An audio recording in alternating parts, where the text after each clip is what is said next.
Hello, welcome to the 15th episode of the Dragon's Pen podcast about fantasy writing, sci-fi writing, and other genre-specific writing. My name is Martin, I am a fantasy writer myself, and I have spent years attending and leading workshops, working with aspiring writers to help them understand how to improve their texts. I thought I might share my experience and give you some advice on how to develop your worlds, build your stories and characters, and help you write your own fantasy or sci-fi saga. So let's get to it.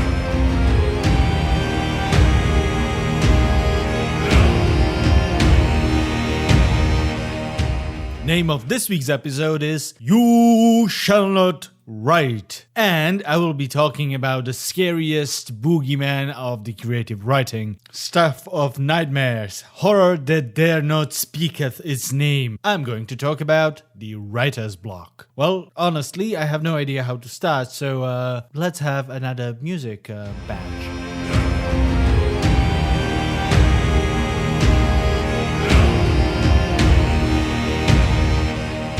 I'm kidding. Though I have to say, I got stuck many times while writing and a few times seriously so. The last big one I remember was the start of my last book. It was an entirely new genre for me, so I finished the first 3 chapters and sent them over to beta readers just to get an idea of whether this would work. Feedback was okay-ish, but there was some issues I needed to resolve, and it turned out that was exactly what got me in a rut. I was vacationing, I was chilling, and I had a fantastic time. I opened my laptop and nothing. I must have rewritten the first few paragraphs of that book at least 1,000,000 times, and then I couldn't do it anymore. It felt like I knew exactly what I wanted to say, but just had no idea how to say it. Has this ever happened to you? I am sure it did at least a few times. Here is what I realized about writer's block in recent years. I used to experience it a lot more when I was starting. At that time, it felt like I got stuck every 10 pages or so, and I kind of panicked about it. It took me some time to understand why that was, and the answer will shock you. Click now or forever be doomed. Yeah, a little clickbait humor,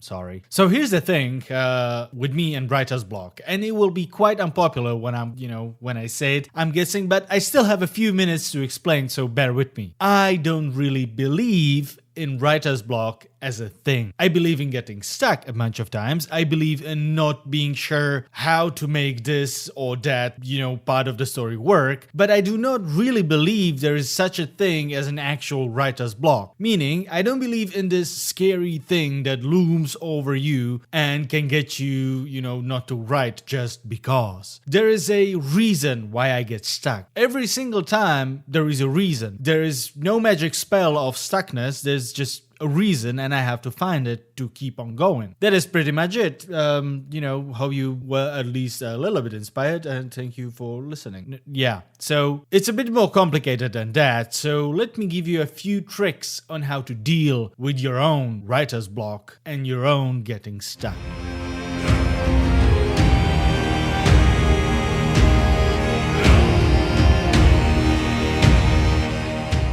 I have read a number of articles, and tutorials on how to overcome the writer's block. Exercises, small writing games, changing the perspective, stuff like that. And it all pretty much boils down to one thing, to get you back to writing. That is the thing many aspiring authors struggle to understand. I have talked to a number of those, and whenever they get stuck, they pretty much insist on being stuck. And it almost feels like this writer's block everyone is talking about is this safe haven in which you can stop worrying about writing for a few days or weeks or even months, and you don't have to deal with the pressure of, working or rather not working on your text. Actually, pressure is pretty much, the main culprit most of the times when the writer block comes knocking on your door. And that is pretty much why I said I don't believe in writer's block as a thing. Usually writer's block is just you putting too much pressure on yourself. That is the main thing here. The most important piece of information you can find in this episode. Pretty much, it is you,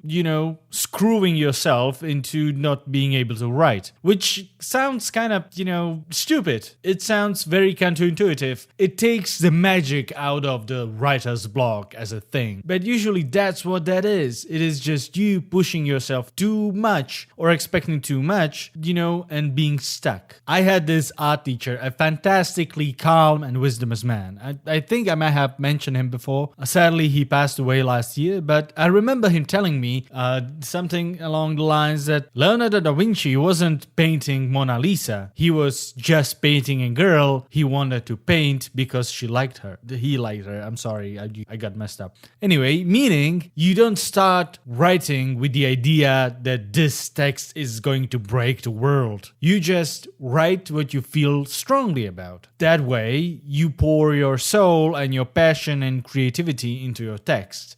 Otherwise, when you set the expectations too high, you end up chasing yourself all around, not being able to fulfill these unrealistic expectations. The same way Leonardo wasn't painting a piece of art that would change the history of visual arts, he was just painting a thing he wanted to paint. You shouldn't really pressure yourself into writing the next Lord of the Rings. Just, write what you want and let the history make it the next Lord of the Rings. I'm guessing that's what I'm trying to say. And that is exactly why many aspiring authors, including me, got stuck. I really wanted to create something unique. So much so, I forgot that my passion was the thing that would eventually make it unique. Or maybe not, but I would give it a chance at least. The pressure and the need to fulfill your own expectation is usually the thing that runs you into the corner. You end up looking at your text, wondering how to make it perfect. And you end up being stuck, cannot move either way, cannot go back, cannot go, forward, because you fear any sudden move, you make might break your text. Or maybe you run into a book that is so close to your idea, you'll end up running in circles wondering how to make your text different. There are many ways to get stuck, really, and there is kinda only one way to get unstuck again.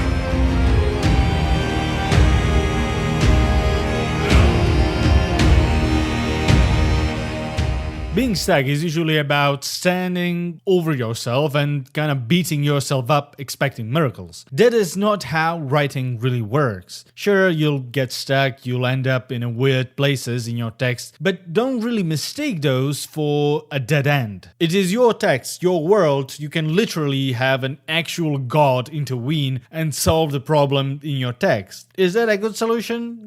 Usually not, but that's not really the point here. Once you'll get going again, you'll come up with a solution much more easily because you relieve the pressure. You start working again, you start writing, you start going forward, which is very important. Maybe the solution will hit you like 3 chapters later, or maybe it will make sense to create something in the scale of the whole draft. You see the whole story and you think, okay, this God intervening was really not the best thing I could do. Maybe I can do this, it would fit with the rest of a story better because you now have the rest of a story. It's not just like a dead end and you're looking over this ginormous wall, figuring out what to do. Most of the time, the solution really comes by itself. It will be like finding money in a pocket of a jacket you haven't been wearing for some time. It will just be there because the pressure will be gone. Think about it this way. There will always be things you would want to write about, no matter how stuck you'll get. Let's go back to our example from previous episodes. We have Alex, the orphan with a magic tattoo or mark or whatever. His home village is attacked by monsters. He saves himself along with his teenage crush Brianna and they escape. They run into the whole wild world looking for new start, and Alex is slowly realizing he was the reason the village was attacked in the first place. He wields the power of ancient warriors. Brianna is mad about him being the reason. They barely speak. An amazing female knight captain appears to help them, and Alex kind of falls for her and is torn between 2 women while being torn between being a boy and being a hero the world needs and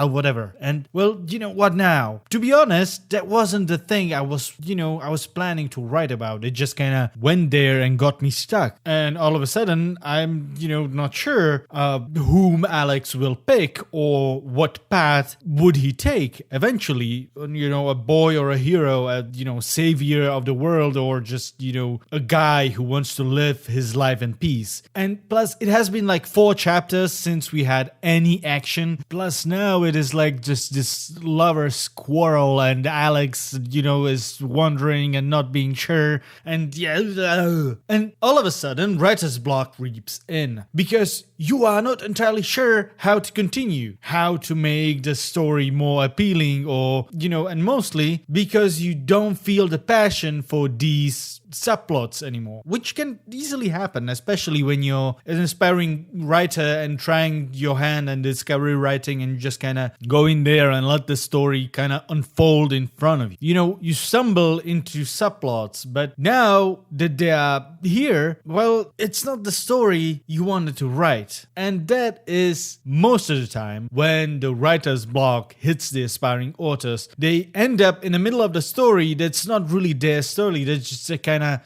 outcome of what they were writing before. So how do you deal with that? It's easy. Screw Alex, that's how. I want to write about space Viking, Ragant, and a heroic captain that sees his ship destroyed and his crew slain and is now on this revenge rampage, a mission to find the culprit. There are laser axes and, attractive female space pirates in tight uniforms. I want to write about that with lots of action and blood and gore and everything like that. Nothing's really stopping you. You don't own anything to Alex in your story. Go right ahead. There is no shame in leaving a story behind. If you are, anything like me, you'll keep Alex on your hard drive or, in your drawer and visit him from time to time, maybe eventually come up with a solution for his story and for this text in its entirety. And you might think, how could I ever leave this story behind? I worked on it so hard. It's a masterpiece. I poured anything into it,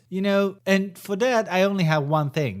Did you get stuck? Well, then, probably it wasn't a masterpiece, was it? The main thing is, it's not finished, and it's not going to be finished with you being stuck and talking about writer's blog and reading a bunch of articles or listening to this particular episode. There is a good chance your story, the story of Alex, will never be finished. Not because it's bad or unoriginal or, something, but simply because you as an author expected way too much from it. And you'll end up in this weird place that, many aspiring authors visit, including me, which is you love the idea of your story, which is fantastic, amazing, great, gonna break the world. But at the same time, you sort of hate the story itself. You love what it might be, but you hate the fact that it's not what it might be. It's kind of complicated emotion, but I'm sure if you ever got stuck in your text, you really understand it. It is like you wanted to write the next, Harry Potter. But when you read Harry Potter, it's just way better than your stuff, and you just kind of pressure yourself into making it better, which will never work because you'll get stuck again and again, because you kind of expect yourself to be a published writer who finished a bunch of books, which most of the time aspiring authors are not. And that is exactly how you can get really, really stuck to the point where you don't want to write anymore at all, which would be a shame, honestly. So for this situation, the best thing you can do is take some time off from the text that got you stuck and write whatever gives you pleasure. It doesn't have to be a whole new text. It's not about finishing it. It's about rediscovering a pleasure of writing. It can be a scene or just a description of a room, a castle, a cave, a spaceship, or, ideal partner, whatever. You don't need to show this to anyone. You don't really need this to be any good, and it can be really anything. An action scene, a battle between a dragon and a mage, or dragon and, a flower pot, or dragon and a Jedi, Robocop against Powerpuff Girl. Hell, whatever you want, write an erotic scene, why not? Take a shower after or whatever. Many articles will tell you the most important thing is to keep on writing. And yeah, that is part of it. But even more important one is to sort of rediscover the passion for writing and creation. That is exactly why you should just switch it around, switch the genres. Try, you were writing fantasy, try sci-fi, try horror, try,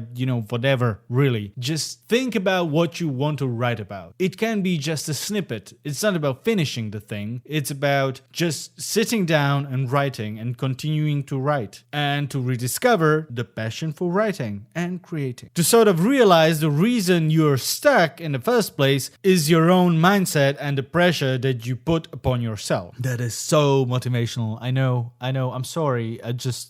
Many people talk about writer's block like this big horror that can encounter them. But in real life, it's way easier to solve writer's block. It's just, if you think about it, there is too much you can write about and too many ways to write about something to really find any space to get stuck in. You get stuck in your story, but there's nothing stopping you to changing your story, changing your world, changing your characters, or changing the text altogether. This is just, you close that one and start another one. Where's the shame in that? You're just expanding your creativity. And I know what you're thinking. It's like, none of these really fit what I want to write about. I want to finish the story of Alex, and you sort of end up feeling like you need outside input, like you need the kick of the muse to get you started. That is not entirely true. When it happened to me, I ended up looking for perfect writing app or a character generator or a plot idea generator, and none of those would seem right either. I've been there. I was this socket that nothing could fit into. Every input would be a wrong shape or voltage or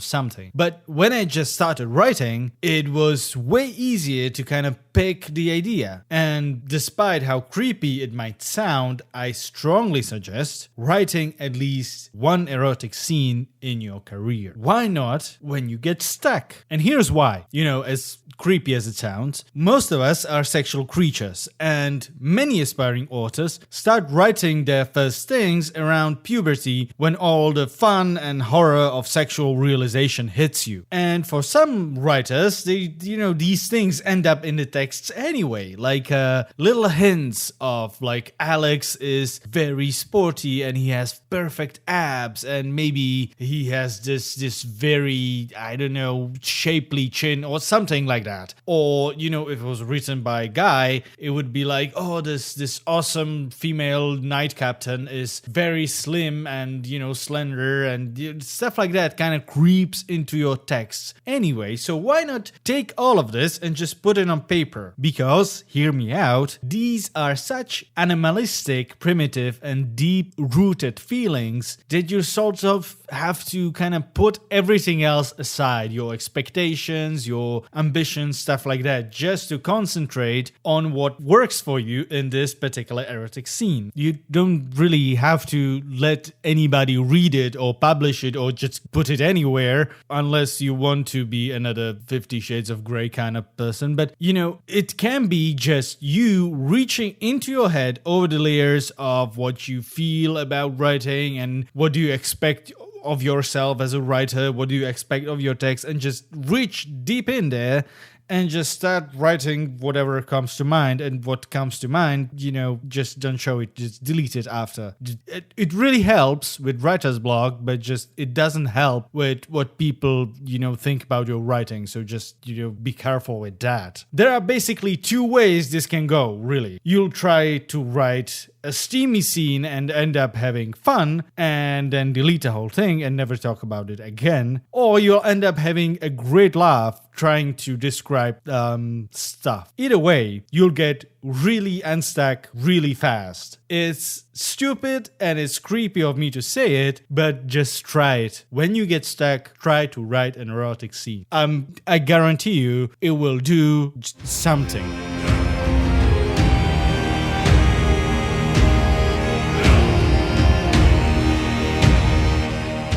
Yeah, yeah, this was a weird episode. I know. I'm sorry, but if you think about it for a minute, writer's block is usually happening when there's too much stuff in your head kind of pushing on your creativity. And most of this stuff is usually ambition and expectation and this sort of feelings about writing as an art form. What I'm saying is, if you eliminate that, if you take away all doubts and second guessing and just the vision of you as a writer, it usually gets way easier and you get unstuck. One of the ways to kind of reach this and put everything aside is to concentrate on, very biological stuff. That's why I'm suggesting writing an erotic scene. It's not because I'm just the creep on the internet. It's reaching over everything that stands in between you and writing and trying to write. If it's an action scene, then go for it. Just do whatever. What I'm trying to say is this is one of the ways. So whenever writer's block hits you, remember it usually is only you running circles inside your head. So for a moment, try to forget ambitions and expectations and doubts and just have a moment of pure, uninterrupted writing about whatever. Maybe try a different genre, try different characters or the characters you like in different situations or, whatever, and fan fiction and just weird fan fiction. Do the what if thing, what if Terminator traveled to Victorian era rather than 90s or 80s? I don't remember which one was. Or, and what if Jack Sparrow met Captain Nemo? What if Moby Dick was in fact alien monster rather than just unusual whale? Just do whatever works for you. Just remove all the barriers for a moment and have a writing session so intense you forget your coffee cup has been empty for like an hour, your tea is cold or whatever, just and see what happens if you do that. You might just end up coming up with a way to get unstuck, or even with a new idea, or even with a new story, or an entire world. Good luck with your writing, and hopefully you were at least a little bit inspired and not at all creeped out. And thank you for listening.